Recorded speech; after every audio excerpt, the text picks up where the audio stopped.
Welcome to episode 11 of the Soulful Menopause podcast. Today I'm chatting with Lisa Berkovitz on letting soul lead. Find out how to connect with your soul's frequency and how to let your soul lead you through the next cycle of your life so that you can follow your true calling and experience ease, fulfillment, and joy. Welcome to the Soulful Menopause podcast. Discover how to transform the chaos of menopause into vibrant health and a soulful life you'll love. I'm Sally Love, natural nutritionist and soul wisdom coach. I want you to experience a soulful menopause that'll guide you into the best years of your life.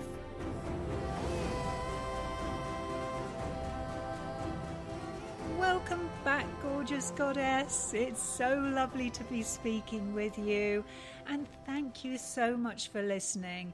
You know, I really hope that this podcast is providing you with some support as you transition through menopause. Soulful Menopause is my soul's calling. This is my soul's work. So it's my greatest wish that you receive some wonderful benefits from listening to this podcast.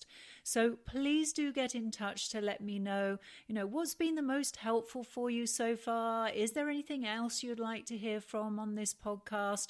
I'd love to hear from you. So please do get in touch. Okay, now I have a very special guest on the show today, Lisa Berkovitz. Now, I attended a day retreat with Lisa a little while ago, and she helped me to align to my soul's frequency and then be in complete energetic harmony to my business. Now, as I've just said, Soulful Menopause is, my soul's calling. It's my heart-centered work. So Lisa's guidance has really helped me to make sure that I'm showing up as my true self and taking action from that empowered, beautifully aligned energy. So because she's helped me so much, I wanted to share some of her wisdom and her gifts with you. Now, we had such a juicy conversation. We covered topics such as, how to get in touch with the true essence of you, making decisions and taking action from your soul rather than from your head, which is what we all tend to do, and letting soul lead you through the next cycle of your life, finding your true calling. Now, Lisa's also giving away a free meditation for you called Soul Aligned Decision Making. So make sure you get your hands on that. Now, a little bit about Lisa before we begin. Lisa Berkovitz has bridged the business and the spiritual worlds for over 15 years as an MBA, a high-level project manager for Fortune 100 and 500 companies, a master-level NLP practitioner, Reiki master, and master-level coach to executives and entrepreneurs. She has extensive experience drawing out the life's work, leadership style, and business decisions of some of the world's most visionary, passionate, and accomplished leaders, and she has helped them to do so with less stress, more flow, and in deepest alignment with who they are and why they're on the planet. She is the author of the upcoming book, Let Soul Lead. So, without further ado, let's get the interview started. Okay, well, welcome to the Soulful Menopause podcast, Lisa. I am absolutely thrilled that you're here joining me today. And I just wondered if we could get this party started by telling us a little bit about yourself and how you got to where you are now and doing the beautiful work that you're doing. Thank you, Sally. It is a pleasure to be here. Thank you for having me. And well, how did I get to it's been a journey. I would say perhaps a place to start is to say that I was in the corporate world many moons ago. And I left after going on a retreat in Costa Rica. It was a self-mastery retreat.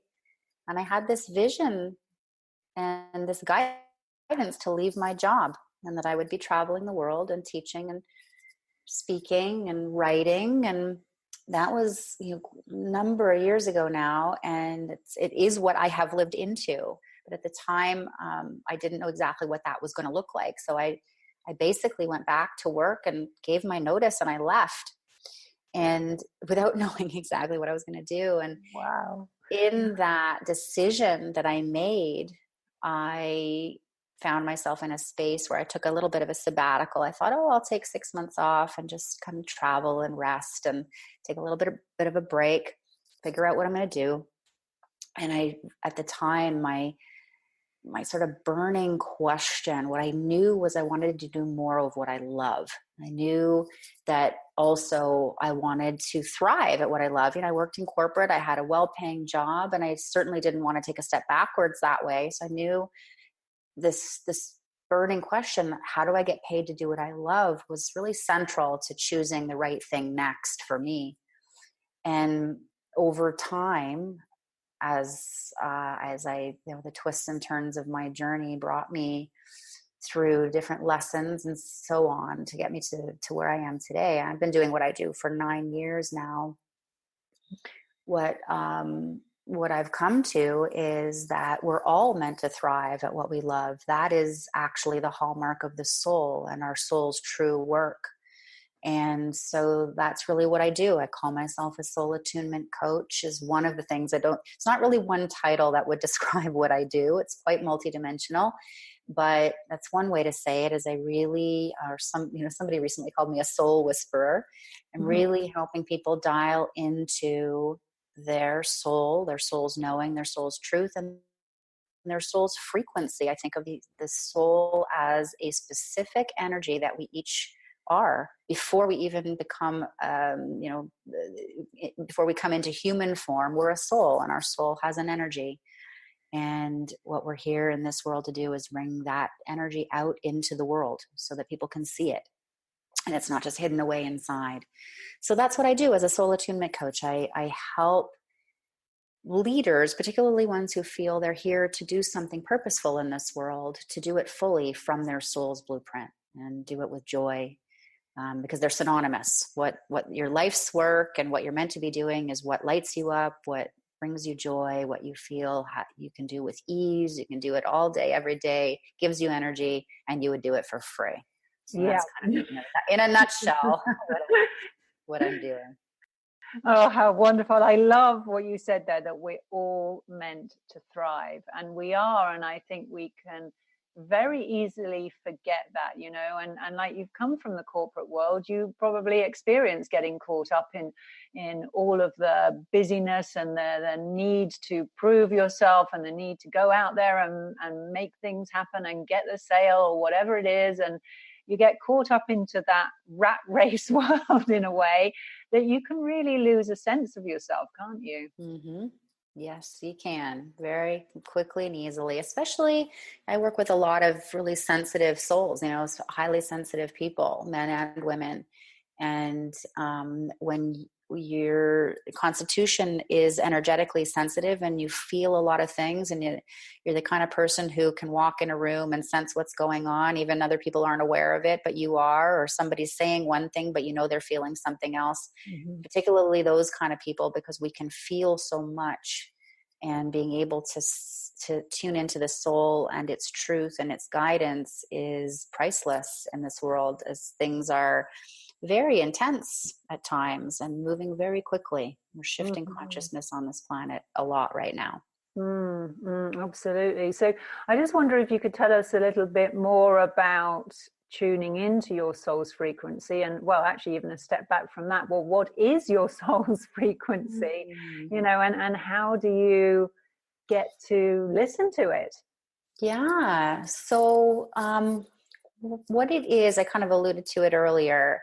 The way that I see it is that we are each here to be an energy for the planet. Our soul is eternal. It's a particular flavor of the divine. I like to say, we all come from the same source, and that source individuated into each of us, and we each have a unique flavor of the divine and a unique feeling tone, a unique energy that we are as a soul. And we incarnate into form, into a particular human story, a human name, and lifetime that we live. But we are first an energy, and when we leave this body, we will continue to be that energy. And so what I'm focused on is helping the remembrance of who you really are at your essence. What is that unique flavor of the divine that you are? And so when I guide people to recognize their soul's frequency, it's like a coming home, a remembrance of who they are. And the way that I do that is through a very simple process, just of turning inward, short journey inward to a time and a place when you felt most like yourself. And I'll just say it like that. Like, each of us have had an experience of being in a place or with a person or people, or doing a certain activity where we lose track of time, or where we just feel so much ourselves, so much, seen for who we are, accepted for who we are, expressed in who we are. If there's just a joyfulness and an aliveness around that. And it's in those moments, we've all had them. I haven't met a person yet who hasn't had them. This ability to sort of reflect on that time and place if they felt most like themselves. And it's in that moment when your soul's essence is palpable, as you can feel it. That's when you're being the essence of you expressing through this body. That soul frequency is expressing through this body at that time. And it can be recognized as a feeling it. It can also be, you could even recognize the qualities of it and give it a name. My soul frequency is very joyful. It's part of my medicine for this world, is to bring more joy. And so I've named my soul frequency Outrageous Joy. I love that so much. When I reflect back on those times and places when I felt most like myself, I'm in that joy, and it's boundless. It's outrageous in the sense of like beyond what any upper limit on joy could possibly be. It's just so expansive. And so that's the right word for me. And I help blow the lid off other people's joy too. So it's a really just a fun way, a simple way to connect in with the soul's frequency. And you've done that process with me, and maybe you want to share what your frequency is. Yeah, mine's active empowerment. And in fact, this year, I chose a word for the year, which I usually do, and it's fun. And so I've put that in front of it. So it's fun, active empowerment. And I love it because throughout this life, I mean, even from when I was young, I felt that this life I wanted to grasp fully, like not let a moment pass me by and not have any single regret. I've just got this desire to just like go out there and be. And I know that I have this message to share with the world. And I've always been trying to find it, and not quite, thinking I've found it and then it not sitting quite well with me, and then moving on to something else. And it's taken me up until now, and at menopause, of course, when I talk about this as a time of resurgence and going out there and moving into a new energy that's more aligned with your soul. And soulful menopause has been born. And this is my active empowerment. And now I have fun in front of it. It feels just so fabulous. It's like, like you were saying, really, I had some time in the corporate world as well. And, you can think of active empowerment as being all about, oh, push, push, push, go out there and make things happen, and a bit of an aggressive energy and everything. And it's not that to me. It's this fun, opening, relaxing, beautiful flow that just almost like the active empowerment isn't me going after anything. It's me aligning with something and letting it all flow in. That's it. You nailed it right there. That's it. And that's why I teach from the frequency first, because energy is such an efficient way to make change. When we try to hustle and force change at the physical level, that's the slowest, densest level of existence. But actually everything that's in form starts as an energy first. Think about any new idea. Somebody decided that they wanted to fly through the air in an airplane, right? The Wright brothers. It was an idea first, and then it came into form. And all of existence comes into form that way. First from an energy, a thought, a feeling, and then into form. And so if you're looking to make a change, then going to the level of energy is the fastest, most efficient and aligning way to do it. So you've said it perfectly. Well, I also love, when you're saying about helping people to remember who they are, they remember their eternal soul frequency. And that makes me also think of your tagline, "Let Soul Lead," because it makes me think of making decisions in our lives from a beautiful, peaceful, intuitive, soul-centered way.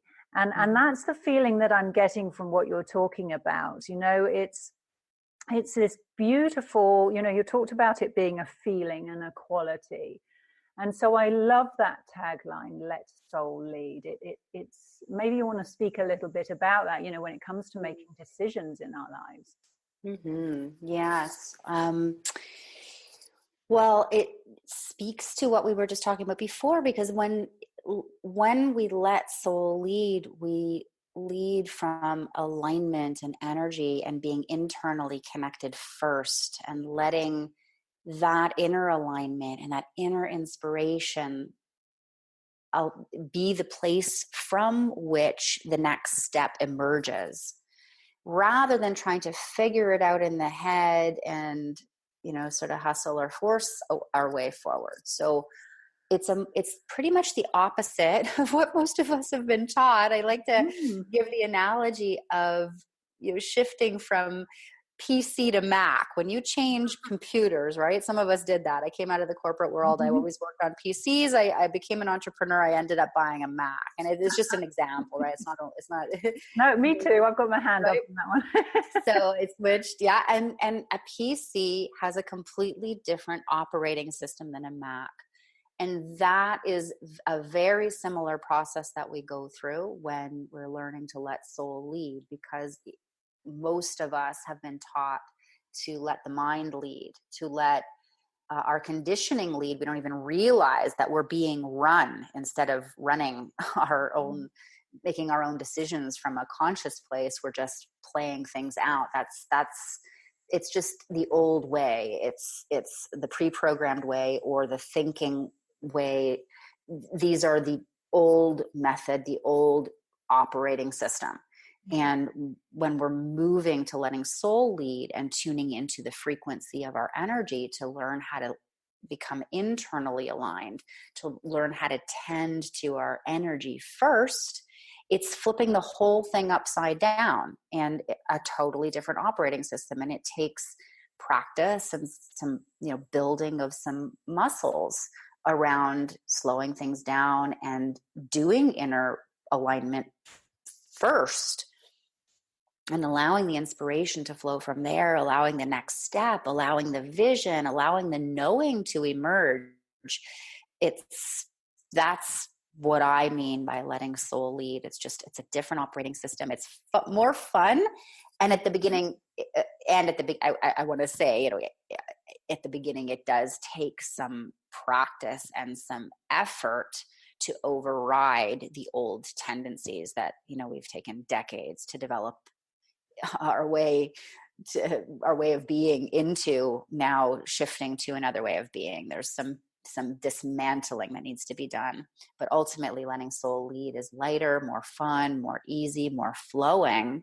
But the old ways have to be dismantled. Yes, absolutely. And it's, I in fact, my last podcast I just was released on sleep. I talked about how we need to move out of old habits into new habits, and how even if those new habits are more nurturing and more nourishing and more yummy, it can still be a difficult process to move into that new routine, that new ritual. And it's our brains that, and our conditioning, as you were talking about, that can get in the way of that and take over and go, oops, hold on a minute, we're going into some uncharted territory here. And it can get caught up in better the devil you can end up staying in a place that's no good for you, even though you could actually move out of it and move into something better. Your brain is sort of like, oh no, I don't know that for sure, I'm going to stay where I am in this sort of pretty unhappy situation. And that makes me think of what your speciality is in bridging spirituality with work and helping people to find their true calling in that. Because menopause, as I said, is this big time of review in our lives. And I think there could be certainly women listening that are caught up in maybe the corporate industry, or caught up in some job that they're not really enjoying that much. It may be, no, it's okay, I get some good money coming in. And so what can you talk about that, aligning to your soul's frequency to help women bridge that gap between the spirituality and work, and move into their true calling? Yes. Well, here's what I'm noticing, and I'll just basically my way of echoing what you're saying is, menopause is that time in life, and we also have a shift in consciousness on the planet too, where many people are finding that there's something inside that's waking up and saying, hold on a second, do I have enough meaning? Do I have enough purpose in what I'm doing? Am I making enough of a difference? Am I contributing as much of myself as I can? And so there's something waking up from within, basically, for many of us, even those on the conscious path who have more access to their soul's blueprint, to what they're here for. And so I'm constantly refining my business and making it more of what I'm here for, right? More new things come on the horizon. So this integration of spirituality and business happens to be my specialty. But what I'm seeing with the shifts on the planet is that, a lot of the old ways of doing things aren't working.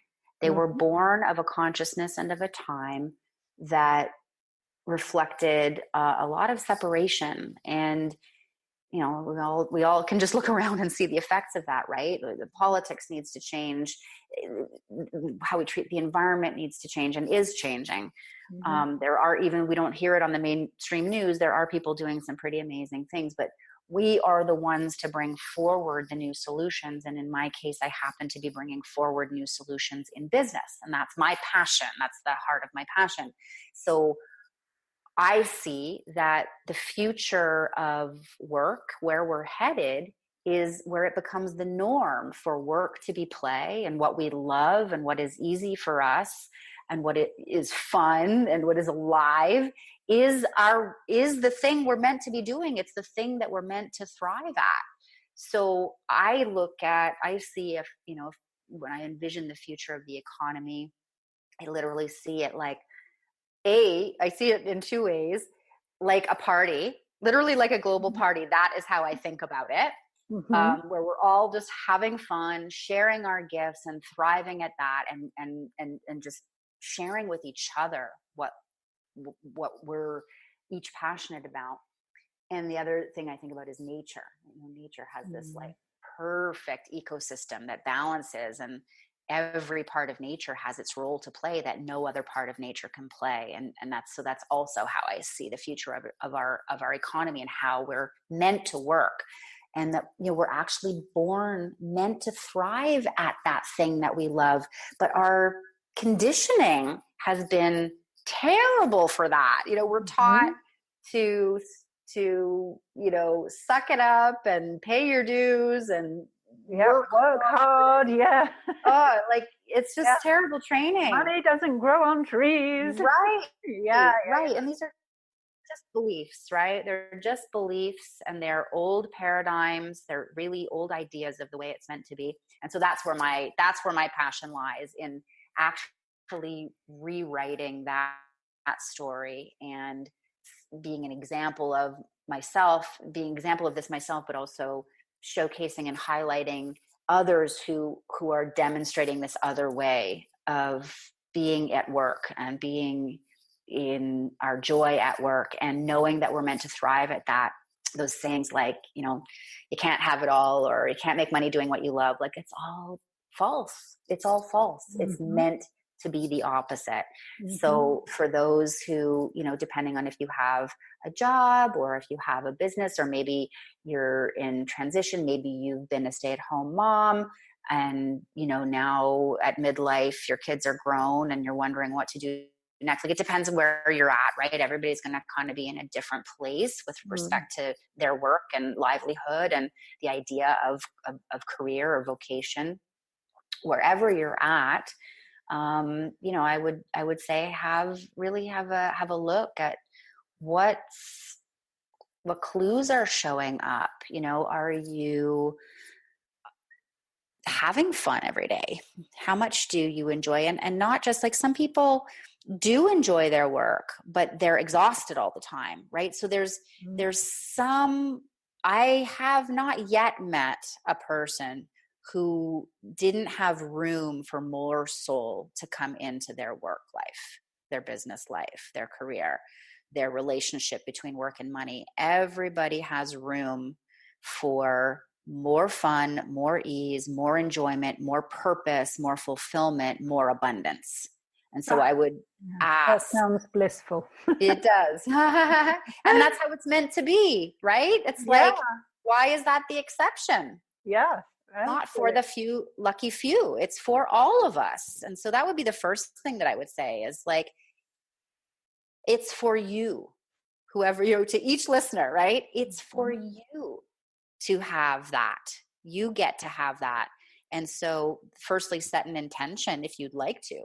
I'd love to have more alignment, more alignment, more soul. If you may want to use another term, but more alignment, more soul, more ease, more flow, more fun, more abundance in what I'm doing with my days. We spend most of our time working, a good third, for most people, at least. So what's alive for you? That's what your soul's trying to come through. Have you had any ideas? Have you had the inkling that it's time to make a change? Even if you have a career, a job, or a business that you love, and you've maybe been getting some inklings like, maybe it's been draining a little more lately, or things have been, maybe sales have been slowing down even, and you can't figure out why. I see that a lot, like where there's an upper limit being hit, or things are drying up a bit. They're not working the way they used to. Just look for either inspiration or ideas that have been coming, or ways that things are not quite flowing as well, or it might be outright like dissatisfaction. That's a whole other, it's all a spectrum, right?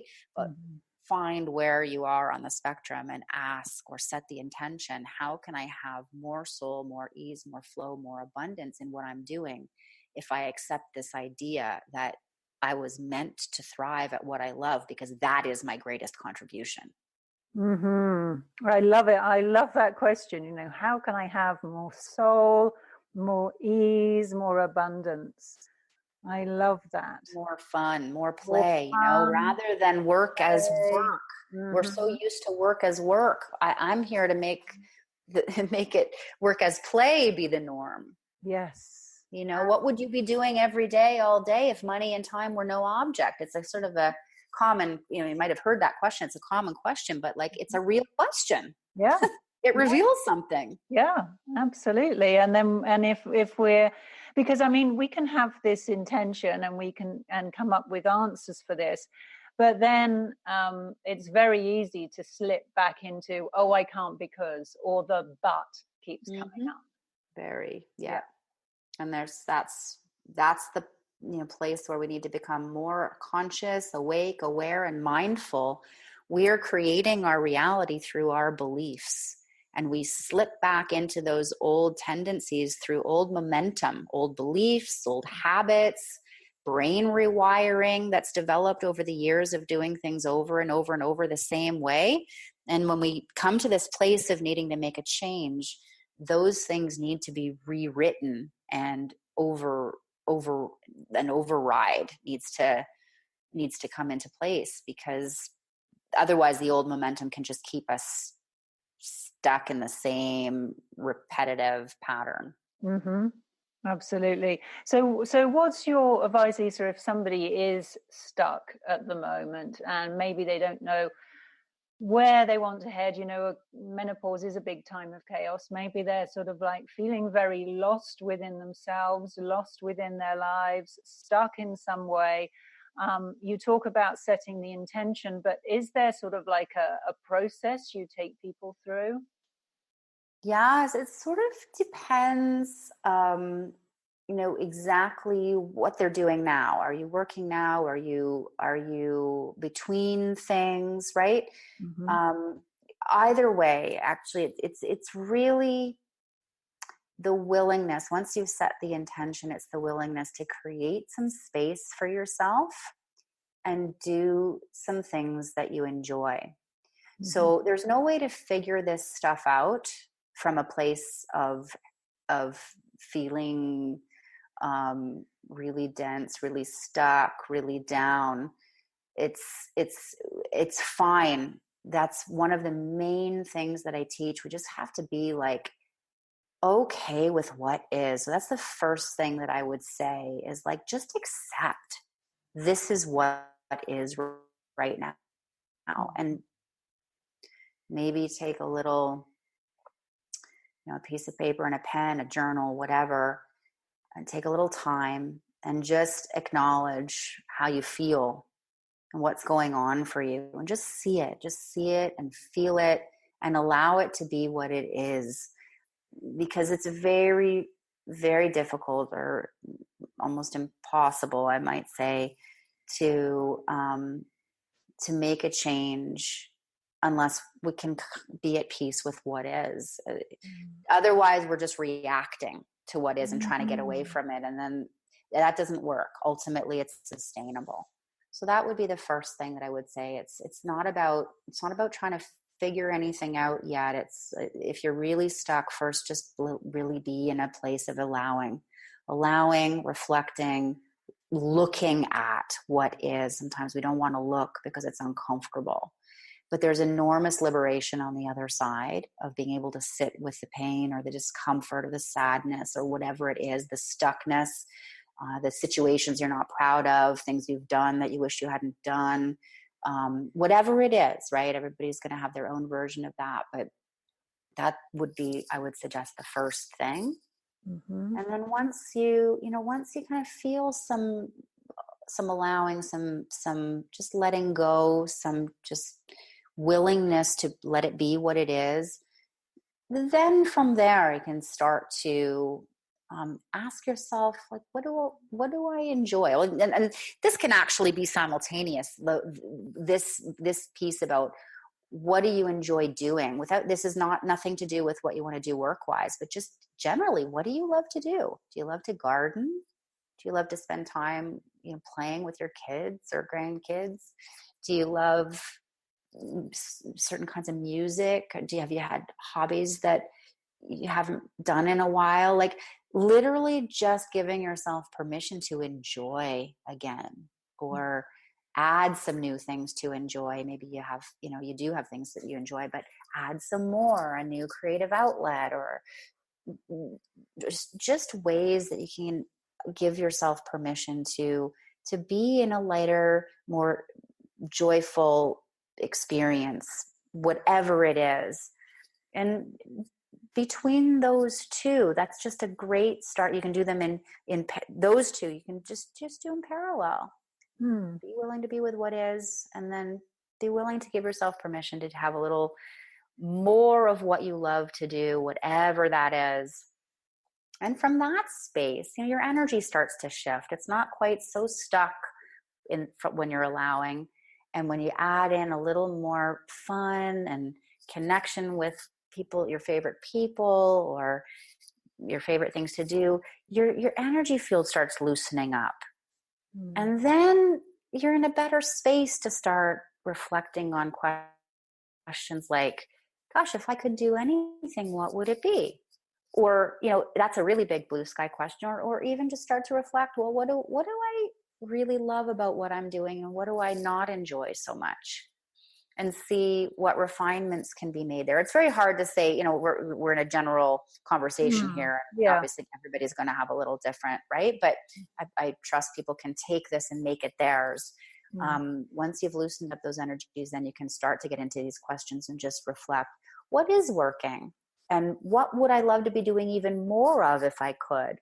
Or or going to that big blue sky question. If I had all the big money and time in the world, what would I be doing?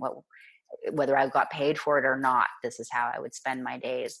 And just ask, set the intention. Again, I would mention intention. Set the intention to let your soul guide you. Set the intention to see truth, to see what's wanting to emerge through you. What all of life is seeking to express through each of us. All of life is seeking to expand more through us. That's how I like to think about it. And so when you allow yourself to question, to be in this reflection, to be in the intention for what wants to come through you, to have the chance to come through you, you'll start to get ideas, inspirations, flashes of insight. But give them space, make space for them, do more of the things you enjoy, so you're in that energy. The more you're in that frequency, the more things that match that frequency can come to you, including ideas. Absolutely. I love that, Lisa. Absolutely love it. And I really, I think you made a very powerful statement when you said that it's just to get to that place where you feel okay with where you're at right now, what you're experiencing right now, because otherwise you're just reacting. So you can't make decisions from that place while you're in the chaos, can you? And the fear and the hurt and the whatever else is going on. So I think that is beautiful, Lisa. Thank you so much. And I think that's going to help so many women. And I know that you do meditations helping people connect to their soul's frequency. I think you've got something like this for free, haven't you, that you can share? Yeah, if for those who are interested, absolutely, we can on my website, which I presume you'll put a little link wherever this shows up. But you can go to letsoullead.com, or it's also under my name, lisaberkovitz.com. Will get you to the same place. And there, at the bottom of the first page, you'll see there's a guided meditation there about allowing your soul to help you make a decision. So soul guided decision making, and that will help connect you with your soul and help you open that channel and open that dialogue. Oh, that sounds perfect. So if somebody's that's going to be perfect no matter what, but particularly I suppose if somebody's feeling stuck or feeling not themselves, feeling misaligned, not their life, then they're feeling that they're on this brink of wanting to move into something new in their lives and they're just not quite sure how to go about it. You can probably talk about how this helps other people as well. I mean, I'm sure the list is endless. Yeah. Yes. Yeah.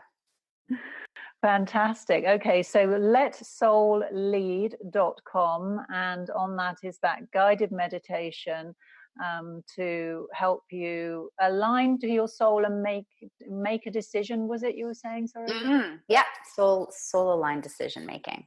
Soul aligned decision making. Love it. I don't think I've done that one. I'm going to go and get that right now. Okay. Great. Thank you so much, Lisa. Is there anything else that you want to share? Well, I just want to say thank you. Thank you for having me, and really hope this is helpful and serves. And I would just offer as a last thought that for each woman listening, this is a beautiful and rich and potent time. And since I am an advocate for the soul and the wisdom that lives within, I would just say, your soul has every answer. Every answer lives within. Your soul knows your blueprint, your path, your purpose. So any decisions, at this stage of life, any change that you're going through, no matter how difficult something may be, or if you're in a great place and you're excited about, what's coming, things that you're doing or creating or that you're up to, your soul is there to partner with you and to guide and to lead and to nourish and to support you. So I just want to be a voice for that. We're not meant to do it alone. There is an aspect of us that knows exactly what we're here for, and that is available to you at all times when you actually create the space to look within. How wonderful. And once again, just hearing let soul lead, it just makes me want to go, Great. It's just like takes the weight of the world off of what trying to figure out where you've got to go and where what you've got to do next. It just let go of all of that.